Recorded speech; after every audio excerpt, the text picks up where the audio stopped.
Hey fishing friends, welcome back to E-Fishing. I'm Rodney, and today we're going to talk about winter crankbait bass fishing, and specifically we're talking about fishing a shad rap in cold, stained water when the bass are lethargic. This shad rap can be extremely effective under these conditions when the water temperature is, say, 55 down into the low 40s. The shad rap has a thin, cylindrical, flat-sided body to it, and it has a small shad profile, and the balsa wood that it's made out of makes a real subtle presentation that it almost sneaks up on fish out there. So today we're going to talk about this bait a little bit, some of the colors I like to throw, the size I like to throw. We're also going to talk about the locations, the conditions, and how to retrieve it, and the gear that I use. So y'all hang on, and well, let's go catch fish, and then we'll talk about this shad rap a little bit. Let's go.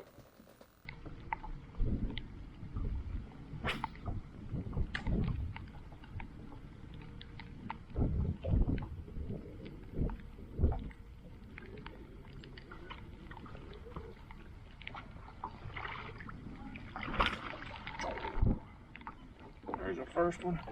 About that.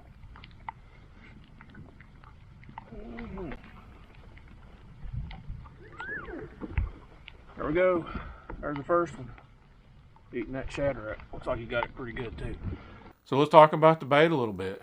What I like to use is this number 7 shad rap. It's just the one that I've always preferred. It's got a decent weight to it, and you can throw it pretty well on a spinning rod, and that's why I choose it. Now if you're fishing a little shallower, you might want to go to the 5, or a little deeper you might want to go with an 8, but overall this number 7 is the one that I like to use. Now as far as colors go, there's 2 that I like to throw. One is this crawdad color, and the other one is this shad color. These 2 right here are 2 of the original Rapala colors, and it's the ones I started fishing, and I still fish them, and they still catch fish. I don't know how many 4 and 5 pound fish in the wintertime or early spring that I've caught on this one or this one, and I'll just rotate between them and see which one they want. And sometimes they'll want one color one day, and the next day they'll want the other one. So just experiment a little bit and find out which one works. So the next thing we're going to talk about is the gear that I like to use for this. Now, for me, there's no ifs, ands, or buts about this. You're going to use a spinning rod. The shad raps, they're like throwing potato chips in the wind, and they'll fly all over the place. And especially if you've got a pretty good breeze going, you're going to want that spinning rod. So what I use either a 6.5 or 7-foot medium action rod, fast action. It's just one of my standard spinning rods that I use. It works for throwing that shad rap too. Now if you have one that's got a moderate fast action bend to it, that would probably be a good choice as well. I like a 2500 size reel. It seems to hold a decent amount of line, but not a crazy ridiculous amount. I like to use 8-pound P line or 10, just what I use. I've got a lot of confidence in it, and it works for me. But if you guys want to use fluorocarbon, by all means, it'll work too. Just use what you got confidence in and get out there and fish them this winter. Now that we've got the bait, the number 7 shad rap, we've picked out a shad or a crawdad color bait. We've got our rod rigged up. We've got our 6.5 or 7-foot spinning rod. We got some 8 or 10 pound test line on it. Now, you just don't want to chunk that thing out there and wind it in. What you're going to want to do is you're going to throw it out there, and you can give it 4 or 5 good turns, and hopefully you're hitting the bottom by then. And then when you do that, you want to slow it down and give it 4 or 5 turns of the reel and give it just a slight pause. Now it's not really a pause like you're doing a jerk bait where you go jerk jerk and then you go 1 2 3, that kind of. No, it's not that. It's just a slight, very slight hesitation in it. So you might even not really notice it if you're watching some videos of people doing it. They're just cranking along, and it's like this. It's not a very long pause. It's just real brief and subtle. And what that does, it just gives that bait just time to kind of, it's coming along, it stops, and then it keeps going. And sometimes that's what triggers those bites. When it gets real cold, let's say it gets down into the 40s, when you get it down there, you just want to pull it along with your rod tip. And so what you'll do is you'll throw it out there and crank it down 4 or 5 times, and then you'll just give it a pull, and then wind the slack up. Then pull it 6 or 7 more inches, and then wind the slack up. And just do that all the way back to the boat. And that kind of that stop and go retrieve, that's real slow. And if you're hitting the bottom, you want to count the rocks as you're bringing that thing back. All right, now that we know what the bait is, the gear to use, the line, the size, the colors, and all that stuff, and the retrieve, let's go to the computer back over here, and let's talk about where to fish this thing and what kind of banks and structure and things like that. And we'll look at some topo maps and just give you a general idea of some of the places I like to fish a shad rap. All right, looking at this map, the first thing I'm going to notice here is that the river channel and where it's located at. The first place I'm going to look for is I'm going to look for points. And I want those points located close to the river channel. Now, the points provide a place for those fish to sneak up to and feed on, but then that river channel is going to give them some place that they can retreat back to if conditions get bad. The next place we're going to look at for fish in the wintertime is these run-ins. And this is only going to be in a special situation. And that's when you have one of those warm rains in the wintertime. Now, when it rains in the wintertime and you get one of those 50 to 60 degree days that it's raining, these run-ins can be a magical place because fish will migrate back in there, one, to find the warmer water. The bait moves back in there to find the warmer water, but then there's also food washing in at the back of these things. So check these things out if you have one of those warm rains in the wintertime. So the third place I'm going to look at for fish in the wintertime, and this might be one of my favorite places, is these bluff to flat transitions. Now bluffs can be good and flats can be good, but these transitional areas, especially in the wintertime, provide an excellent place for those fish to kind of sneak up onto. They don't have to travel real far, but they can sneak up in there and they can kind of hang out and wait for something to swim by, and they can ambush it up real quick in there. And then after they've fed for a little bit, they can slip right back down into the river channel and wait those cold temperatures out. So look for these transitional areas and make sure you fish one of those in the wintertime. So one thing about these bluff to flat transitions, the ones you want to look for are they're going to have 20 or 30 foot of water, or 40 on out there in the river channel. But then right up next to the bank, they're going to have this area that's probably 6 to 7, maybe 8 foot deep, and that's going to produce a feeding zone. Now, those fish are going to be either suspended out in open water, or they're going to be down in the river channel somewhere. And then when they're ready to feed, they're going to slide right up on this shelf and look for something to eat. So it's important to keep that in mind, that this feeding zone is going to be your strike area, and that's where you're going to catch your fish if they're actively feeding. So when you're fishing on these bluff to flat transitions, you want to position your boat as close to the bank in that 6 to 8 foot depth range that you can.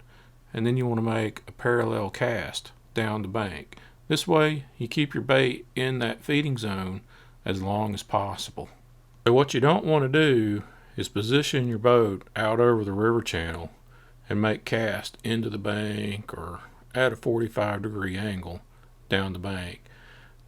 When you do this, your bait is not going to be in that feeding zone for very long, and the chances of contacting with a fish become slim. So now that we know the bait, the colors, the line, the gear, and where to fish it, now something that's really important is what conditions do I like to fish this shad rap in. So one of the conditions that I really like to fish a shad rap in is if you've got some slight stain to the water. Now you don't want gin clear water, and you don't want that chocolate milk colored water, but if you've got a pretty decent little stain to the water, let's say you've got around a foot of visibility or so, and you kind of got that greenish tint to it and a little bit of brown in it, then that's the time to pull the shad rap out. And you also don't want real bright sunny skies. Now if you got a bright sunny sky and you got some wind going on it, that can be a good time to throw that shad rap too. Another good time to throw the shad rap is going to be those overcast skies. And if you got some wind blowing that, some stained water, it's time to pull that thing out and start fishing it. There we go. Oh, that's a good one there.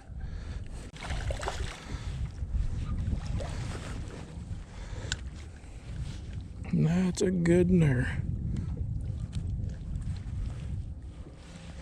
That's a big one there. Barely got it too.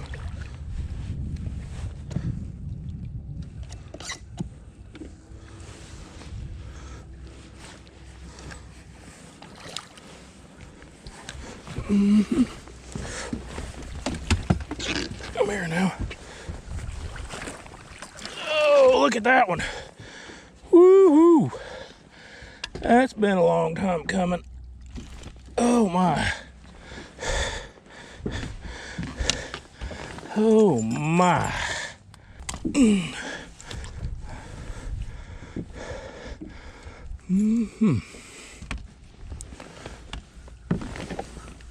Oh goodness.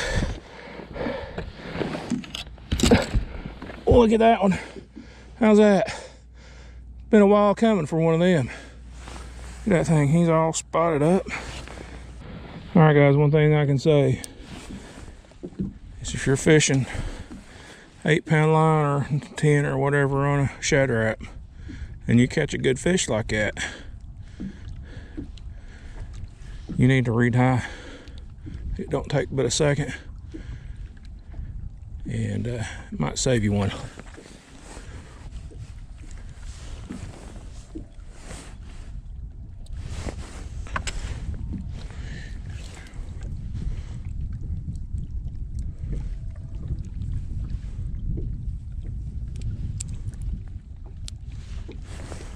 All right, let's go get another one.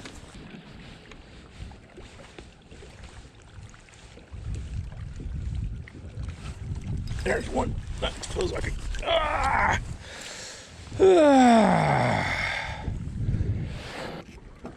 All right, we just lost that fish, and I felt our hooks, and they're pretty dull, so we've been running it through the rocks.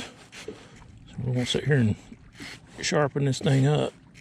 Hopefully we won't lose any more fish.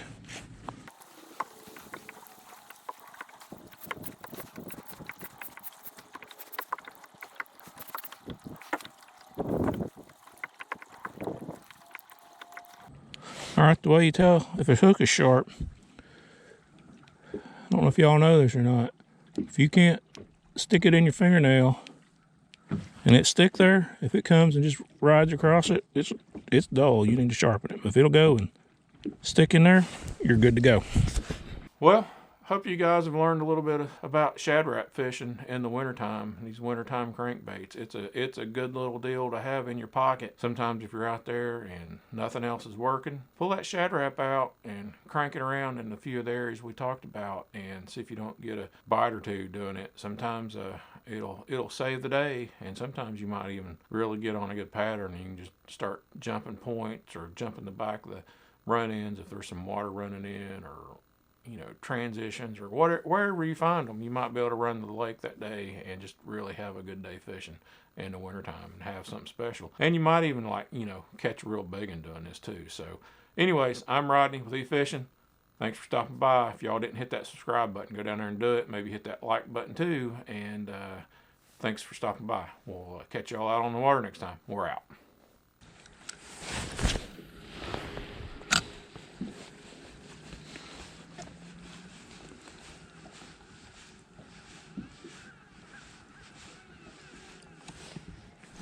There we go. There's another one.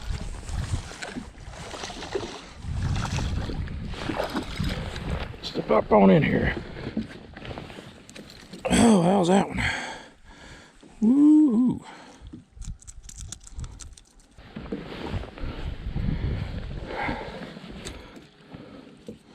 All right, there's another one.